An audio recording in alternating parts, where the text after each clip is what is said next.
खुलुमबाय, आंनि मुङा गेरेमसा ब्रह्म। आं आजमल सुपार 40निफ्राय कचिं लानानै 2 बोसोर कचिं लानानै JW एडभान्सआव स्टियारिं 671 लानानै IIT इन्दराव सेलेक्सन जादों मेकानिकेल इन्जिनियारिं ब्रान्चआव। आं गाबोननो थांसिगोन इन्दराव। फरायनाया ओरैनो गोसो होनानै फरायदोंमोन। फरायनायाव आंनि न'खर बाबा ओमफ्राय मास्टारफोर। इयुनाव आं सासे इन्जिनियार जानो सानदों। थांनायाव दा जेबोलाय गोनो गोथो जायाखैमोन। गाबोन थांसिगोन। जोंना इनस्टिटिउट हिसाबै आजमल सुपार 40आ गावनि रुल दंखायोमोन, सानसेयाव 6 घन्टा फरायनाय। दिनैनि नैबे समाव जोङो नैबे पर्बतजरा ओनसोलनि सिङाव थानाय मंगलाजरा बंसिजरा गामियाव फंबाय गेरेमसा ब्रह्म, बिथांनि बिफा बिस्मित्रा ब्रह्म, दा फंबाया आजमल सुपार 40 कचिं सेन्टारनिफ्राय बिथाङा 2 बोसोर कचिं लानानै JEE मेन्स एग्जामखौ बिथाङा 96.02 पारसेन्टाइल लानानै बिथाङा ST रेंक 671 रेंकआव बिथाङा पास जानो हाबाय।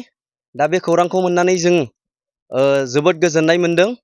दा बिथाङा पास जानायजों लोगोसे बिथाङा IIT इन्दर मध्य प्रदेशआव बिथाङा मेकानिकेल इन्जिनियारिं कर्सआव बिथाङा सेलेक्सन जाबाय। दा बिथांनि बेबायदि सेलेक्सन जानाय खौरांखौ मोननानै जोङो जोबोर गोजोननाय मोनदों। दा बेजों लोगोसे बिथाङा उन्दै समनिफ्रायनो जोबोद मोजाङै फरायबोदों। बिथाङा मेट्रिक आनजादावबो Saint Paul's English medium school बासबारिनिफ्राय बिथाङा गासैबो आयदायावनो लेटार लानानै बिथाङा मेट्रिक आनजादखौ जोबोर मोजाङै उथ्रिसारदों। दा जायनि थाखाय बिथाङा दिनैहाय JEE मेन्स एग्जामखौ बिथाङा 96.02 पारसेन्टाइल लानानै बिथाङा पास जानो हाबाय।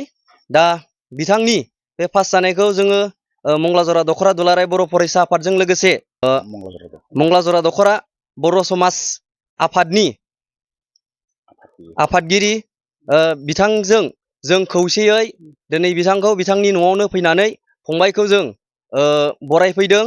लोगोसे जोङो बेखौनो जोंनि गोसो गोरबोनिफ्राय जोङो बिथांखौ